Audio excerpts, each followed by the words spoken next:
What is Levirate marriage? It has nothing to do with the tribe of Levi but comes from the Latin word levir, meaning a husband's brother or brother-in-law. In an extended household where brothers live together, if one brother died without leaving a male heir, the other brother was to marry the dead brother's widow. The first son she gave birth to was regarded as the son and heir of the dead brother. This was to preserve the name of the man who died before having a son. Certain sections of the Indian population have a tradition of widow remarriage. Girjans and several castes in Uttar Pradesh and among the Kodagu of Mysore. In a levirate marriage, a man is obliged to marry the widow. Levirate alliances have been reported among the Ahirs of Haryana, some Jats, and of a brother.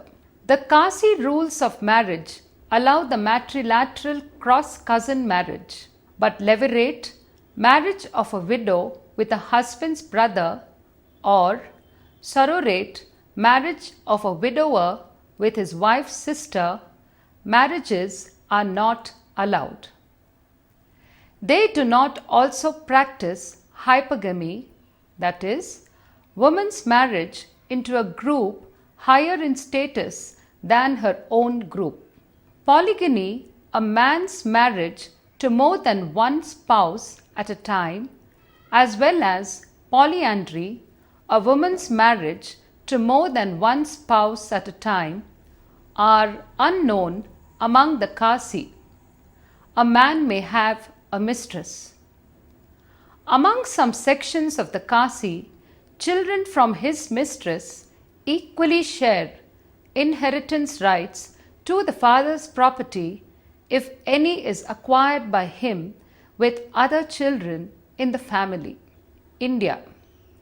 While levirate marriages were rather common in rural India, the practice is currently seen only in a few parts of the country such as Punjab and Haryana.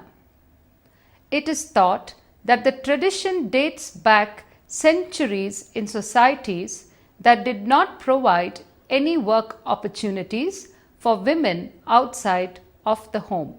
The women did not have the option of remarrying or going back to their parents' house. Therefore, the practice allowed widows a chance to keep any land or property owned by the deceased husband in the family. If a widow did not have any male progeny and a levirate marriage was not possible, the woman would be forced to adopt a nephew of her husband. A more common practice saw that the widow was married to an unmarried younger brother.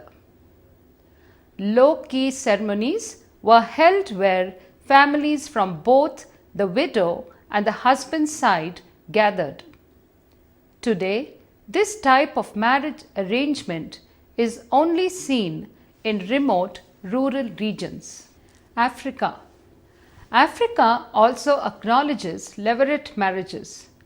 In Somalia, the practice is seen where provision are made under Somali customary law to determine the bride price, an amount of money or property that determines the perceived value of a woman.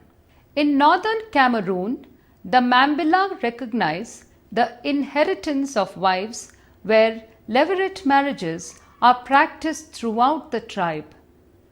In western Kenya, Maragoli widows would remarry to the brother of their deceased husband. The Igbo people of southeastern Nigeria commonly practice the act of women marrying the brother of her deceased husband if she had children. This act allowed the kids to keep the identity and inheritance of their father's family.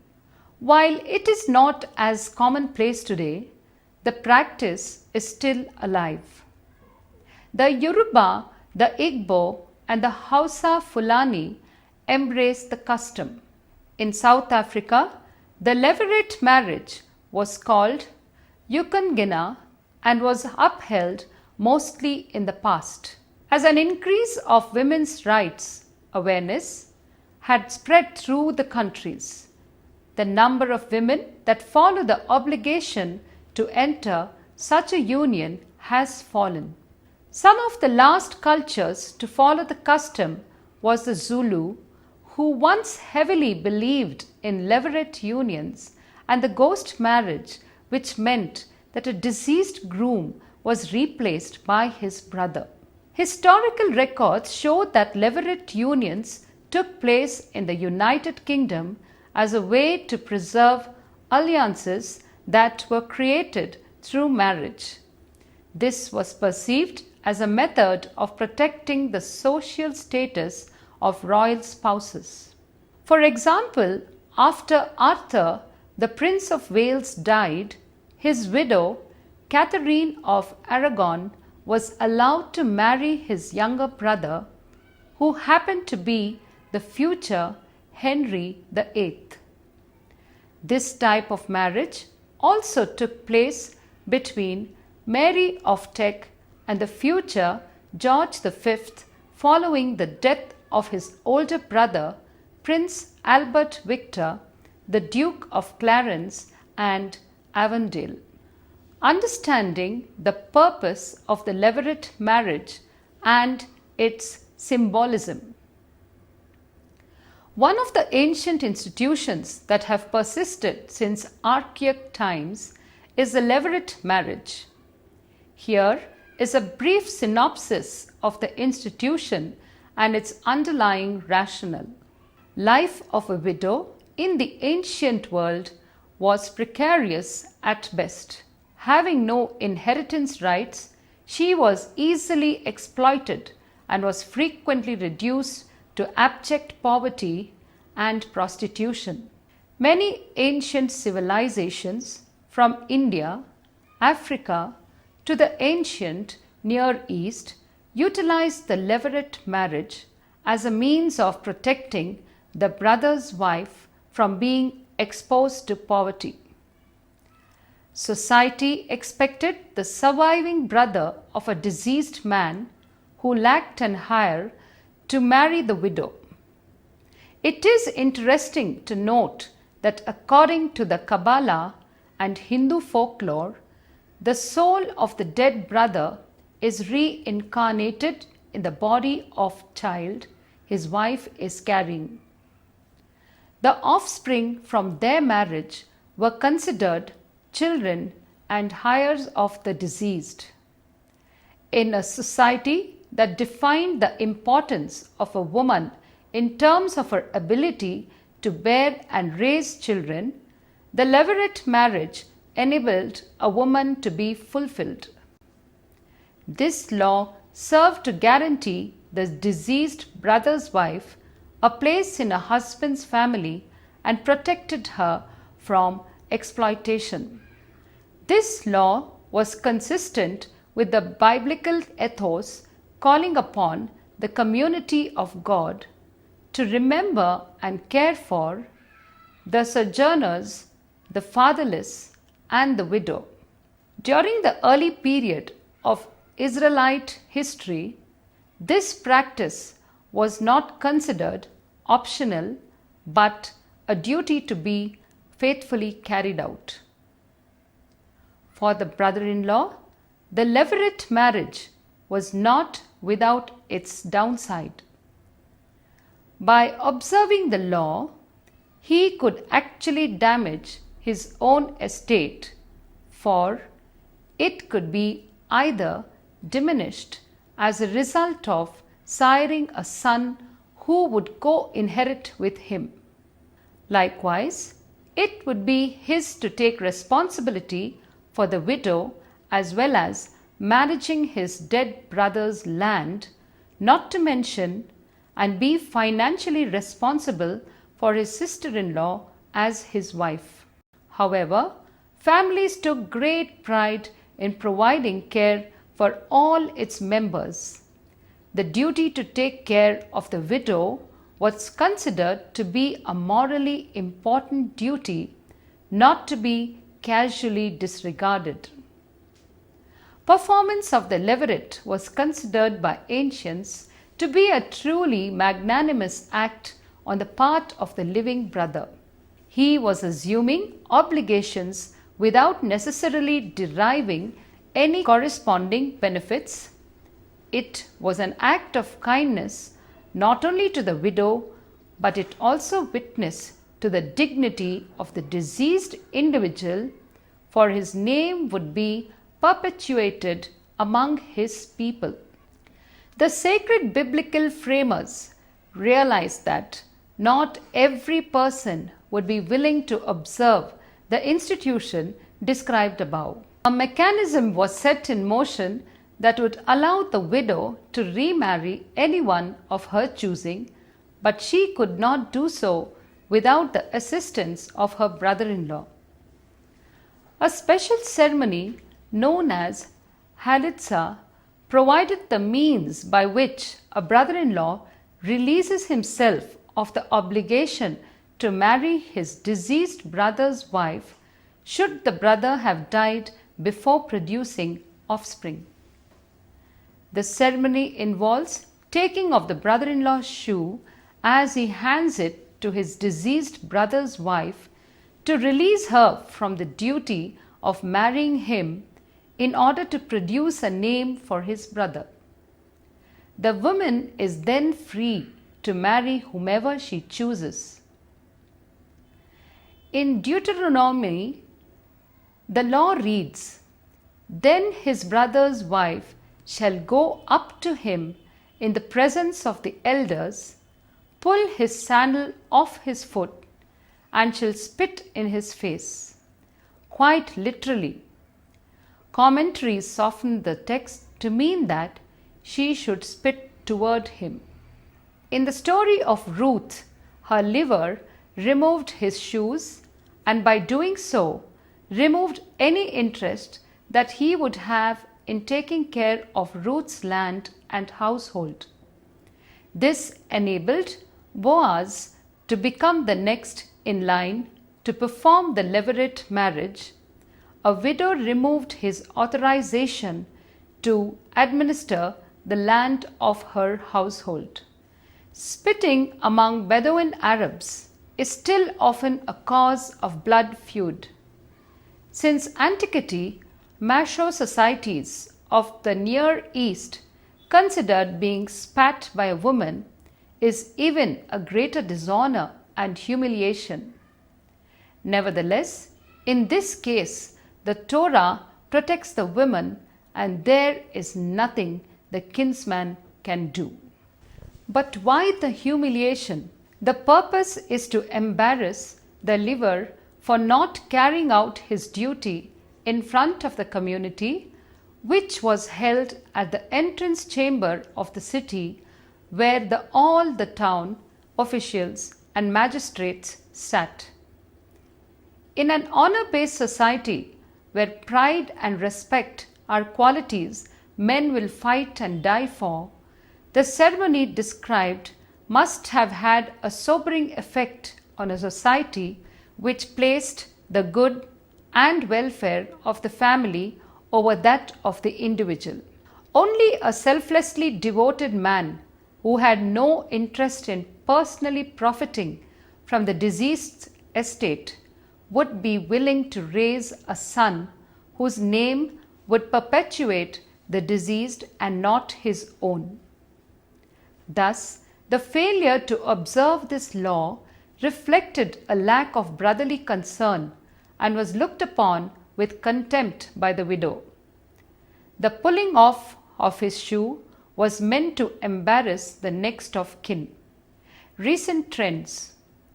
Levirate was quite common in rural India until as recently as a few years ago, and is still practiced in certain parts of Punjab and Haryana.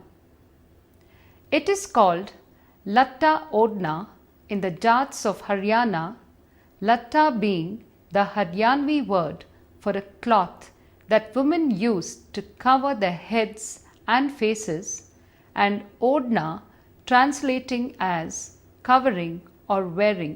This is also called chadar dakna. In other parts, chadar being Hindi for latta and dakna being Hindi for odna. The practice probably originated centuries ago in agrarian societies where vocational opportunities for women other than working at home were non-existent. Remarriage or going back to the parents' home was not an option. The practice ensured and continues to do so that any land or property owned by the deceased husband would continue to stay in his family. If the widow did not have any male progeny and a levirate was not possible, she would be made to adopt a nephew of her husband. The more common practice was for the widow to be married off to an unmarried younger brother, a custom referred to as niyoga. The ceremony was generally a low-key affair where families from both the widow and the husband's side got together and came to the decision without any of the fanfare that was generally associated with weddings. In recent years, the levirate has all but disappeared except from the remote rural areas. Such marriages still take place in both rural and urban Bangladesh, especially in the lower and middle income groups. Surrogate. This term was introduced by Sir James Fraser to designate all marriages with a wife's sister, whether in the lifetime of the first wife or after her death. In his view, it is complementary to the custom of the levirate, and both are offshoots from one common root, a system of group marriage in which all the husbands were brothers and all the wives were sisters to each other, though not to their husbands, and that system in its turn originated in a simple desire to get wives as easily and cheaply as possible.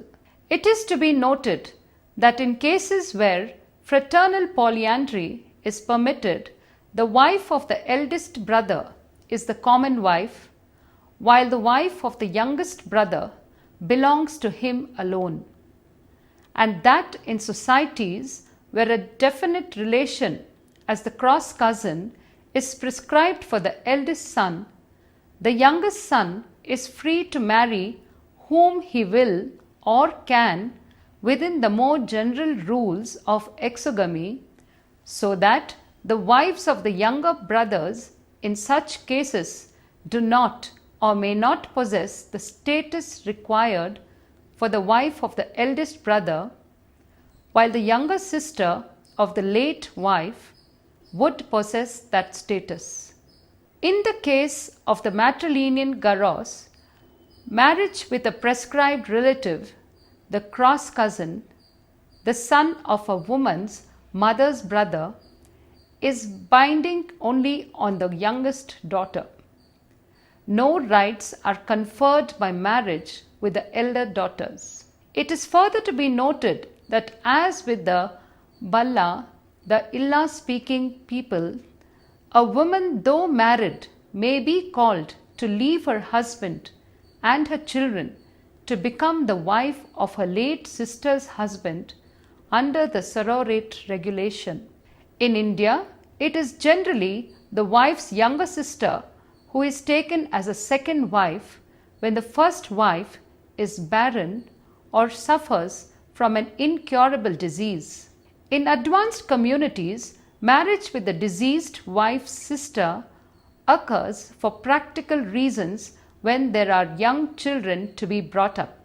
In primitive communities, the relationship created by the first marriage between the two families is marked by a series of obligations of an economic, religious, and social nature, so that there is clearly an advantage in maintaining the existing mode of relationship over the creation of a new series of an analogous obligations. Thus, in Ashanti, in the case of chiefs, when a wife dies, the family are expected to replace the deceased woman by giving her sister in marriage to the chief. Surrogate marriage. Surrogate marriage is a type of marriage in which a husband engages in marriage or sexual relations with a sister of his wife, usually after the death of his wife or once his wife has proven infertile. From an anthropological standpoint, this type of marriage strengthens the ties between both groups, the wife's family or clan and the husband's, and preserves the contract between the two to provide children and continue the alliance. It is seen among some European American families, although it is not an imperative tradition. The Athabaskan speaking Inuit people, formerly known as Eskimos, of northern Alaska, Canada, and Greenland, follow or followed this custom. It is also followed by the Chickasaw group of the Western Apache, who are Athabaskan speaking, as is Levirate marriage.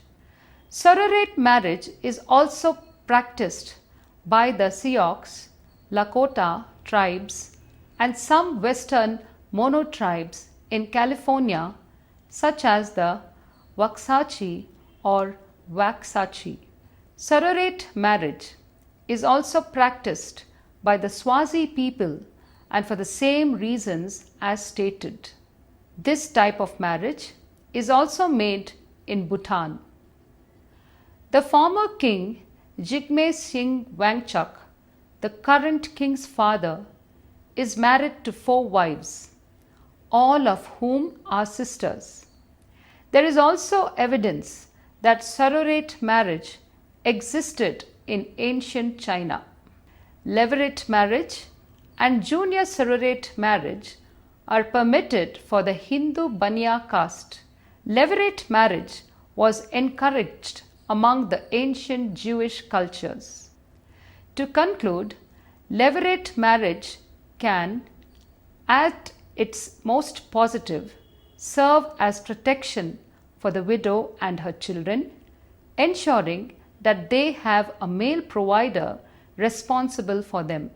This can be a positive in a society where women are not allowed self-sufficiency and must rely on a man to provide, especially in societies where women are seen as under the authority, dependent on, servitude, and or possession of their husband. Thus, practice of levirate marriage is strongly associated with patriarchal societies. The practice was extremely important in ancient societies.